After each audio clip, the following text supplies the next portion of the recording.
नमस्कार। Health first में आप सभी का बहुत स्वागत है और आपके साथ मैं हूं दीपा बाफिला। हेल्थ फर्स्ट में हमारे साथ दो खास मेहमान हैं। हमारे साथ हैं doctor Rohit Swami ji, consultant cancer रोग। सर आपका बहुत स्वागत है। नारायणा स्पेशलिटी हॉस्पिटल जयपुर से आप हैं। और साथ ही हमारे साथ हैं doctor Saurabh Kalia ji, consultant advance laparoscopy, GI oncology and bariatric surgery, Narayana multi speciality hospital Jaipur. आप दोनों का बहुत स्वागत है।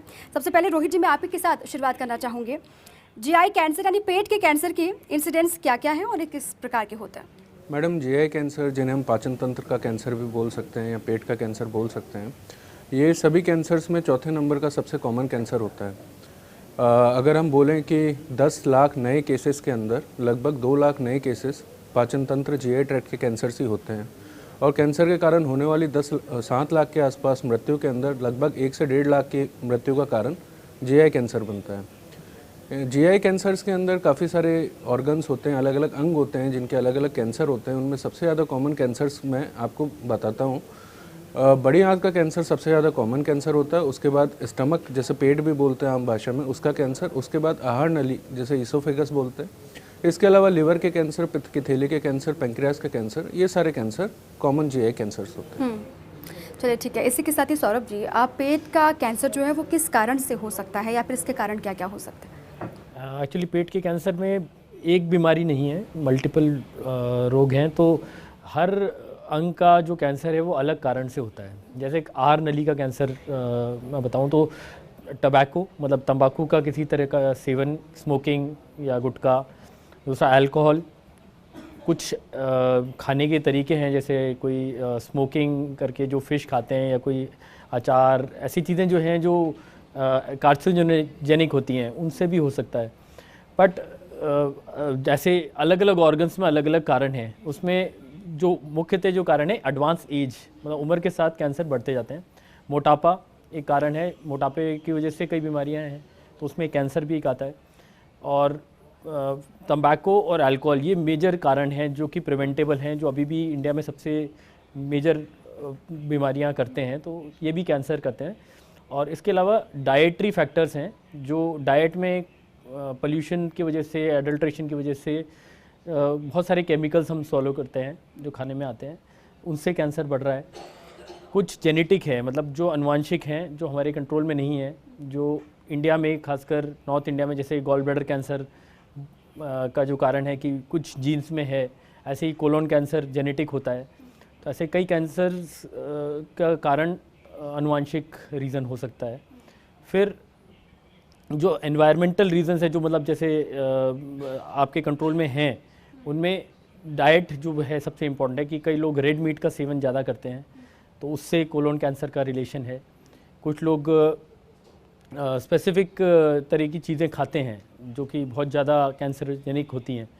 तो ये सारे कारण हो सकते हैं। बट मल्टीफैक्टोरियल कारण की वजह से हम कैंसर प्रिवेंशन के लिए जो हम रोकथाम के लिए हम बात करते हैं, वह टबैको और अल्कोहल, ये दोनों चीज़ों को अगर हम कंट्रोल करें तो GI कैंसर का मेजर कारण हम कंट्रोल कर सकते हैं। बिल्कुल, जितने प्रकार के कैंसर होते हैं उतने ही प्रकार के कारण भी हो सकते हैं जिससे कैंसर होते हैं। चलिए ठीक है। और इन कैंसर के रोहित जी, शुरुआती लक्षण क्या हो सकते हैं या फिर किससे पता चलेगा कि कैंसर की शुरुआत हो गई है? पेट के कैंसर के कई लक्षण होते हैं, जिनमें मुख्यतः ये होते हैं कि भूख कम लगना, वजन कम होना, शरीर पतला हो जाना, पेट फूल जाना, जिसको कहते हैं कि पेट में पानी भर गया है।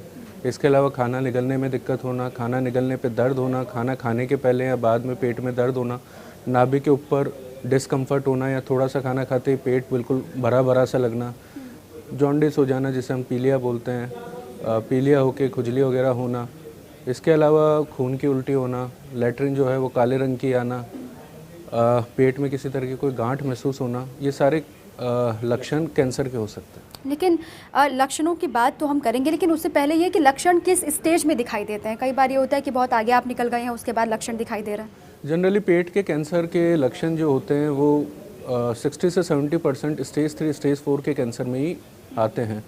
और स्टेज 1, स्टेज 2 के कैंसर जो कि डिटेक्ट होते हैं वो जनरली 20 से 30% ही होते हैं, जो टोटल पेट के कैंसर से उनमें से।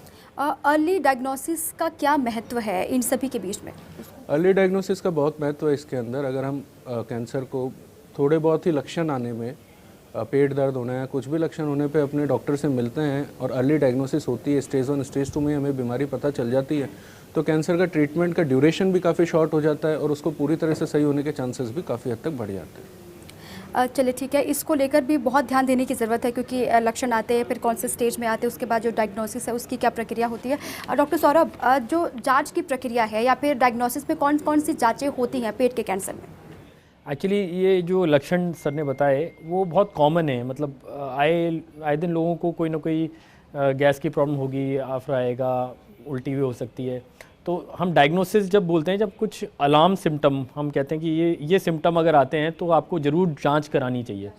तो उसमें मेजर जैसे कि किसी को अगर अनीमिया है, खून की कमी है, तो उसमें सबसे इम्पॉर्टेंट है कि आप टेस्ट कराएं। तो टेस्ट में बेसिक अपना CBC होता है, जो ब्लड टेस्ट है, उसमें अगर हीमोग्लोबिन किसी आम आदमी में कम है तो मतलब कि कोई हमें आगे जांच करने की ज़रूरत है। तो डायरेक्टली हम मेजर जांच की बात नहीं करेंगे, पहले बेसिक जांच अगर हम करते हैं, जैसे पीलिया है तो लिवर फंक्शन टेस्ट हम कराते हैं।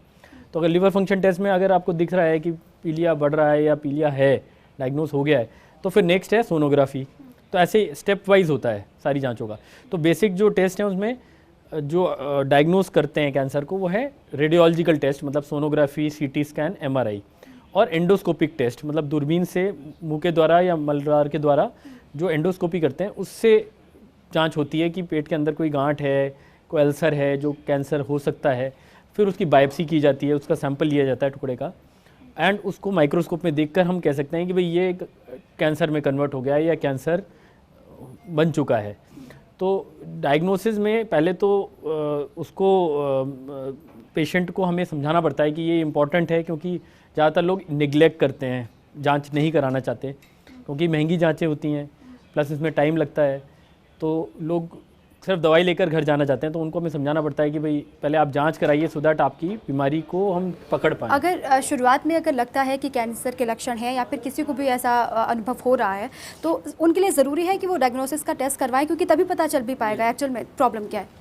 तो डायग्नोसिस में जैसे एक बार अगर हमारे हाथ में इमेज है जिसमें हमें दिख रहा है कि कोई गांठ है कहीं पर, तो उसका फिर हमें बायोप्सी भी लेनी चाहिए, अगर वो ले सकते हैं। जैसे कि अगर खाने की नली में, आहार नली में या फिर आंतों में कहीं पर कोई गांठ हमें दिख जाए तो उसका दूरबीन डाल के उसका सैंपल लेकर और फिर उसका इलाज बहुत इंपॉर्टेंट हो जाता है कि डायग्नोसिस हो गया कि भाई कैंसर है तो उसका इलाज जल्दी से जल्दी होना चाहिए। तो जो जांचें हैं ये एक तो डायग्नोसिस करती हैं, दूसरा स्टेजिंग भी करती हैं। स्टेजिंग का मतलब है कि कैंसर किस स्टेज में पहुंच चुका है, अर्ली स्टेज में है, क्योरेबल है, अगर लेट स्टेज में आता है तो बहुत मुश्किल होता है उनको क्योर करना, और एडवांस जो लास्ट स्टेज में आता है स्टेज 4 में, तो ज़्यादातर पेशेंट सर्वाइव नहीं कर पाते लॉन्ग टर्म।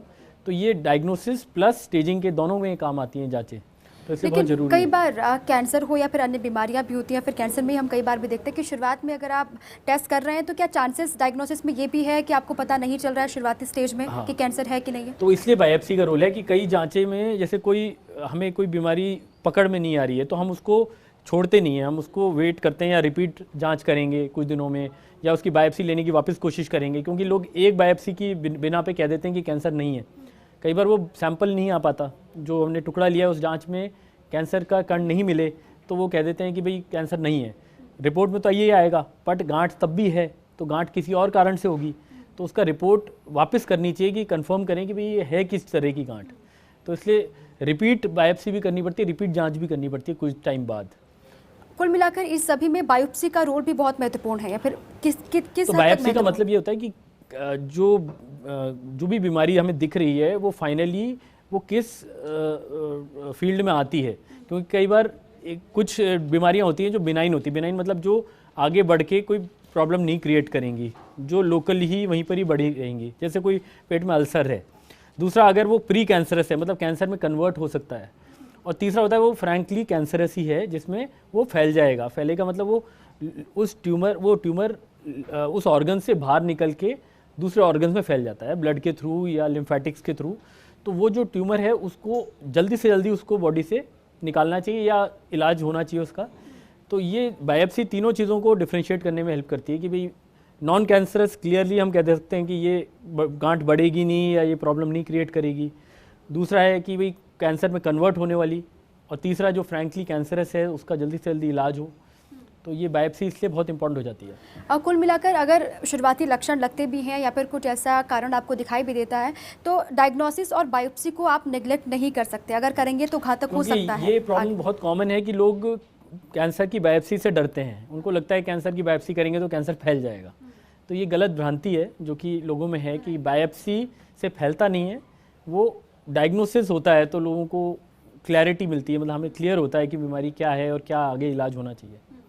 तो जो कन्फ्यूज़न है उसको दूर करने की ज़रूरत है और जो गलतफहमियां भी हैं उस पर ध्यान ना दें। लेकिन पेट संबंधित कैंसर का इलाज रोहित जी किस तरीके से पॉसिबल है या फिर किस प्रकार से किया जा सकता है? मैडम, पेट के कैंसर्स को अंग के हिसाब से हम इलाज करते हैं। जनरली मल्टी मोडलिटी ट्रीटमेंट होता है, जिसका मतलब है सारी विधियों का इस्तेमाल किया जाए, जिसमें सर्जरी आता है, रेडियोथेरेपी आता है, कीमोथेरेपी आता है।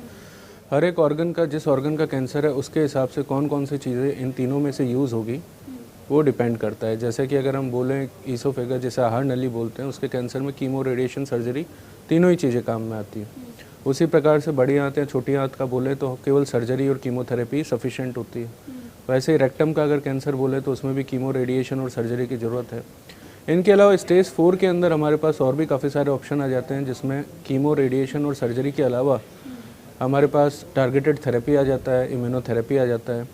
तो इन सारी चीज़ों से और एक डिसीजन करके ट्यूमर बोर्ड के अंदर कि इस पेशेंट को क्या क्या लगने वाला है, क्या क्या मॉडलिटी यूज़ करनी है हमें इसके इलाज के लिए और सही होने के चांसेस कितने, ये सब डिसाइड करके फिर इन ऑप्शंस में से ऑप्शन चूज़ करके ट्रीटमेंट किया जाता है। जो विधि आपने बताई या फिर आपने कहा कि इस प्रकार से इलाज संभव है, कई बार ये होता है कि कॉस्टली बहुत है या फिर लोगों के बीच में ये मैसेज एक गलत तरीके से भी प्रोवाइड किया जाता है कि नहीं आप करेंगे तो इतना खर्चा आएगा, या फिर हो सकता है कि लक्षण वैसे नहीं है जैसा आप सोच रहे हैं। तो उस भ्रांति को कैसे दूर किया जा सकता है? देखिए, सबसे पहले तो ये जानने की ज़रूरत है कि जो कैंसर का इलाज हम कर रहे हैं, जिसके अंदर हम क्योर एक्सपेक्ट करते हैं, जैसे अर्ली स्टेज का कैंसर हो, स्टेज 1 से स्टेज 3 का कैंसर, उसका इलाज अब महंगा नहीं है। उसके इलाज के अंदर अब इतना खर्चा नहीं होता है, क्योंकि chemotherapy, surgery and in fact radiation therapy भी अब इतनी ज़्यादा महंगी नहीं रही है। ये ज़रूर है कि स्टेज 4 के जो कैंसर्स होते हैं, जिसके अंदर अब नई नई विधियाँ आ रही है, जैसे टारगेटेड थेरेपी, इम्यूनोथेरेपी, ये थोड़ी महंगी है, बट धीरे धीरे वक्त के साथ, साल 2 साल के अंदर ये चीज़ भी सही लेकिन हो फिर भी अगर लक्षण दिखाई देते हैं या फिर लगता है कि कोई ऐसी वजह आपको लग रही है जो कैंसर की तरफ आपको लेकर जा रही है, तो अच्छा होगा कि उसको लेकर आप जो जांचें शुरुआती हैं उसको करवाएं। रोहित जी, यही सवाल, सौरभ जी, यही सवाल मेरा आपसे भी है कि पेट के संबंधित जो कैंसर है उसका जो इलाज है वो किस तरीके से किया जा सकता है या फिर पॉसिबल है कुछ और? एक्चुअली मैं सर्जन हूँ, तो सर्जरी जो है वो सबसे पहले जो हमने ट्राई किया 1950 से सर्जरी तो होती आई है, बट कैंसर की जो मेजर ट्रीटमेंट अभी बढ़ रहा है वो है कीमोथेरेपी और रेडियोथेरेपी। तो अब तीनों चीज़ों को कंबाइन करके ही हम क्योर एक्सपेक्ट कर सकते हैं। हम चाहते हैं कि पेशेंट जल्दी से जल्दी वो सारी चीज़ें जो सिस्टमेटिक तरीके से ले, तो पेशेंट को अवेयरनेस पहुंचाना ज़रूरी है कि सर्जरी का रोल क्या है, कीमोथेरेपी कब लगनी चाहिए, कितना टाइम लगता है, कितना पैसा लगता है, प्लस रेडियोथेरेपी कब होती है। तो ये एक सिस्टम होता है पूरा, मतलब एक प्रोटोकॉल बेस्ड होता है, ट्रीटमेंट एक फिक्स है। तो पेशेंट की स्टेज के हिसाब से, उनकी कंडीशन के हिसाब से, ट्यूमर की कंडीशन के हिसाब से उनको उस ग्रुप में फिट कर देते हैं कि भाई आपका पहले ऑपरेशन होगा, फिर आपको कीमोथेरेपी लगेगी, जैसे कोलोन कैंसर में। और अगर आप स्टमक कैंसर में हो, इस स्टेज में हो, आपको पहले कीमो लगेगी, फिर सर्जरी होगी। तो ये सिस्टम बहुत क्लियर है। तो जो पेशेंट बाईपास करते हैं, जैसे आप एक इलाज इधर कराओगे फिर दूसरी जगह बोलोगे कि भाई अब पैसा नहीं है, तो आधा इलाज होता है इंडिया में। तो इंडिया में पूरा इलाज अगर ढंग से नहीं होगा तो रिकरेंस हो जाता है, वापस हो जाता है, तो कैंसर फैल जाता है। तो फिर वो बात आती है कि कैंसर ऑपरेशन से फैल गया या कैंसर का इलाज संभव नहीं है, जबकि संभव है अगर पूरा इलाज लिया जाए ढंग से। हाँ, पॉसिबिलिटीज़ है ठीक होने की, लेकिन अगर इलाज को बीच में रोक दिया जाएगा तो फिर कैसे पॉसिबल हो पाएगा? और डॉक्टर्स पर ही ये थोप दिया जाता है या फिर अस्पतालों में ये कह दिया जाता है कि वहीं से गलती हो गई है, जबकि अपनी लापरवाही भी कहीं ना कहीं घातक हो सकती है। चलिए, इसी को लेकर चर्चा हम लगातार करेंगे। दोनों ही खास मेहमान हमारे साथ जुड़े हुए हैं। एक छोटे से ब्रेक के लिए आप रुक रहे हैं, आप रहिए हमारे साथ।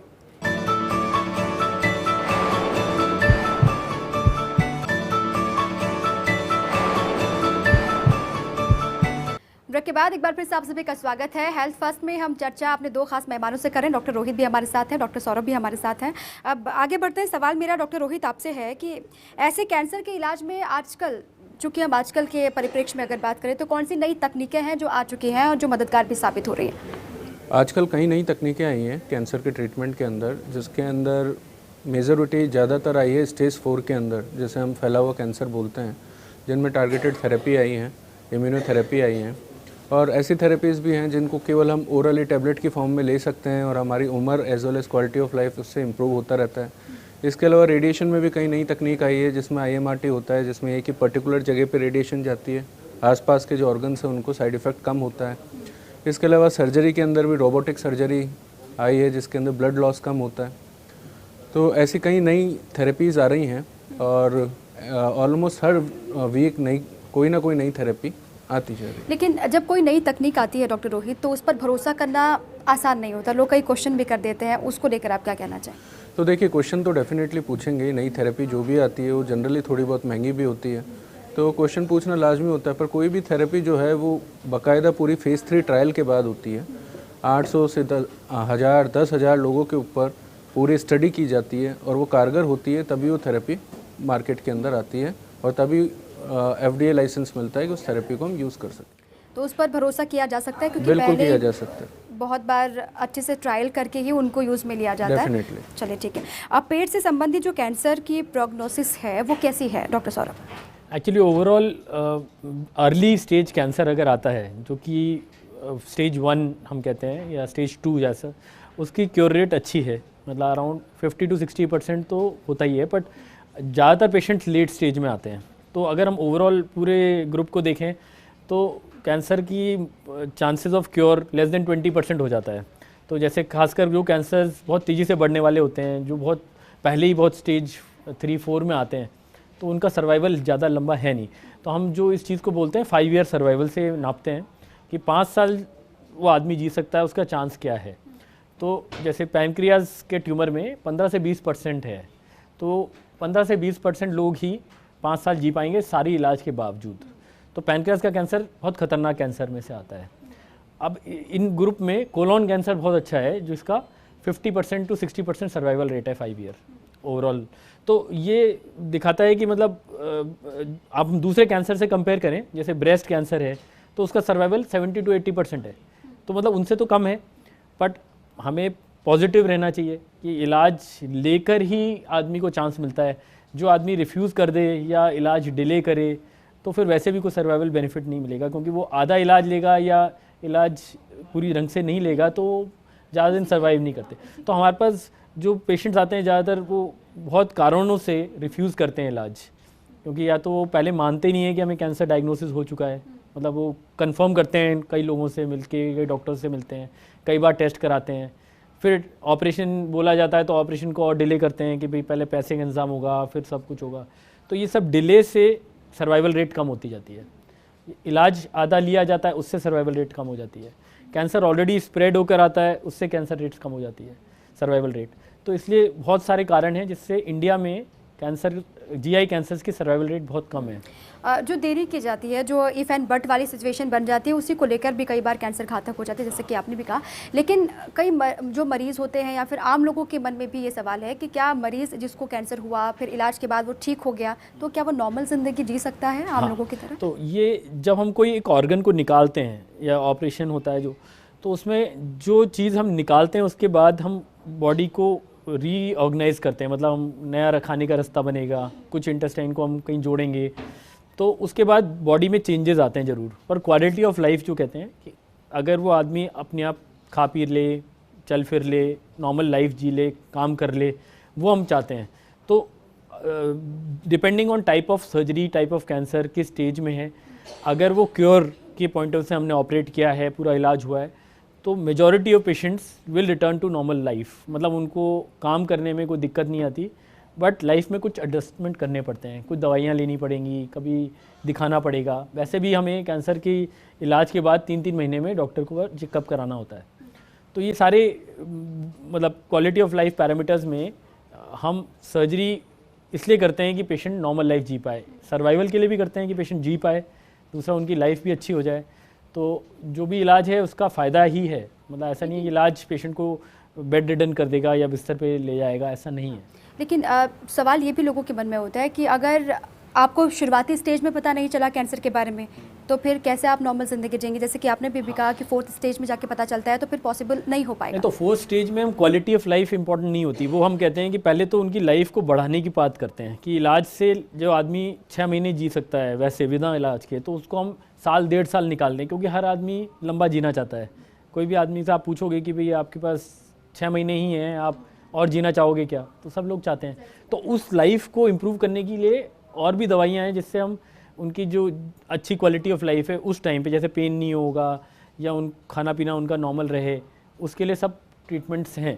बट पेशेंट उसको माने, उसको समझे और फिर इलाज ढंग से ले, वो हम चाहते हैं, अवेयरनेस उसकी फैलाना चाहते हैं। हाँ, इसी के साथ ही डॉक्टर रोहित, एक सवाल मेरा, ये जेन्युइन सवाल लोग पूछते भी हैं कि क्या शुरुआती स्टेज में कोई ऐसे तरीके नहीं हैं जिससे कैंसर का डायग्नोसिस हो पाए या फिर की जाए? देखिए, कैंसर को जल्दी से जल्दी डायग्नोस करने का सबसे अच्छा तरीका तो यही है कि जैसे ही आपको कोई भी लक्षण आए तो आप डॉक्टर से मिलें, उसे इग्नोर ना करें, लापरवाही ना करें और उसको पालते ना रहें। बाद में जब बहुत ही ज़्यादा परेशानी होती है तो जनरली पेशेंट जो हैं वो डॉक्टर के पास जाते हैं। इसके अलावा पेट के कैंसर्स के अंदर एक कैंसर ऐसा है, बड़ी आंत का कैंसर, जिसके अंदर हम स्क्रीनिंग प्रोग्राम बोलते हैं। अगर वो स्क्रीनिंग प्रोग्राम करें तो हम कैंसर को जल्दी से जल्दी डायग्नोस कर सकते हैं इनिशियल स्टेज में, और क्योर होने के चांसेस काफ़ी अच्छे इम्प्रूव हो जाते हैं। तो जनरली कोलोन कैंसर की स्क्रीनिंग हम करते हैं 50 साल से ऊपर के व्यक्ति में। 50 से 75 साल के जो व्यक्ति हैं उनको हर साल स्टूल टेस्ट कराना होता है, हर 5 साल में सिग्मोइडोस्कोपी और हर 10 साल में कोलोनोस्कोपी करानी होती है। चाहे कोई सिम्टम हो या ना हो, कोई परेशानी ना हो, तो भी 50 से 75 साल की उम्र में ये सारे टेस्ट करने चाहिए, ताकि क्योंकि यही उम्र होती है जिसके अंदर कैंसर होने के चांसेस ज़्यादा होते हैं।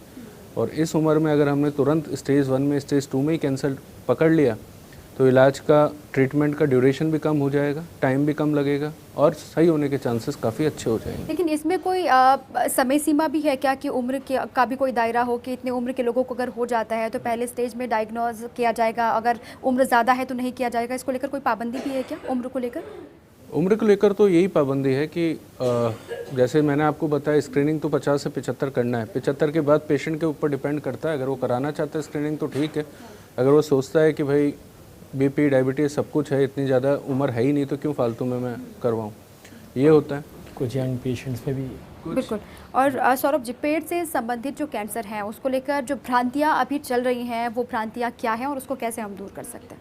एक्चुअली बहुत सारी भ्रांतियाँ हैं। जैसे मैंने आपको बताया, बायोप्सी से लोग डरते हैं, तो बायोप्सी से, दूसरा सर्जरी से, दोनों चीज़ों से ये कहते हैं कि कैंसर फैल जाता है।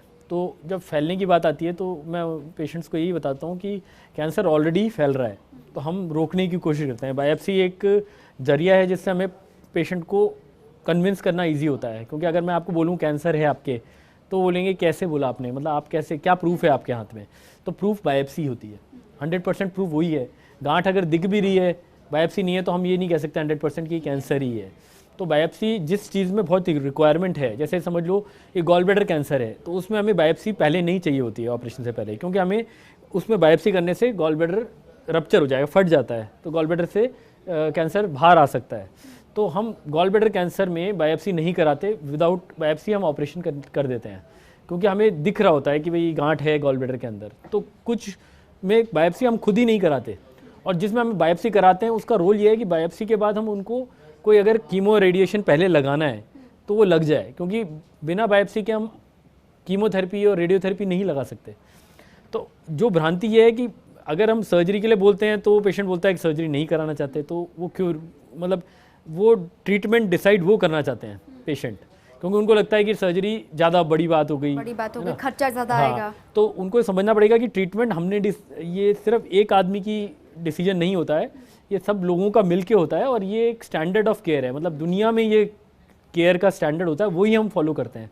तो मतलब ऐसा कोई उसी के तहत ही ये कहा जाता है। तो ये हर चीज़ का रोल है। अगर हम कोई ऑर्गन निकालते हैं, जैसे अगर मैं लिवर का हाफ पार्ट निकाल दूं, तो उसका भी पेशेंट को फ़ायदे के लिए निकाल रहा हूँ। मतलब भ्रांति ये है कि कोई चीज़ निकाल दी तो कुछ चीज़ की कमी हो गई, पेशेंट कैसे जिएगा।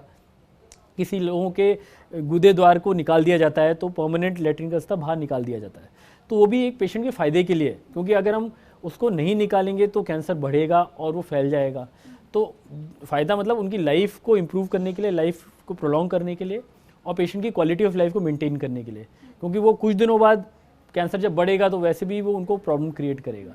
तो जब पेशेंट को जब हम बोलते हैं ना कि अब इलाज की ज़रूरत है आज, तो पेशेंट उस टाइम पे हरदम दूसरी बात करता है, उसको टाले हाँ, नहीं, टालता कोई है। बहानेबाजी ना करे, बल्कि तो साथ भ्रांति दे। यही है, उनको लगता है कि कैंसर बाद में भी इलाज करा सकते हैं, मतलब वेट कर सकते हैं कैंसर में, जबकि वेट नहीं कर सकते।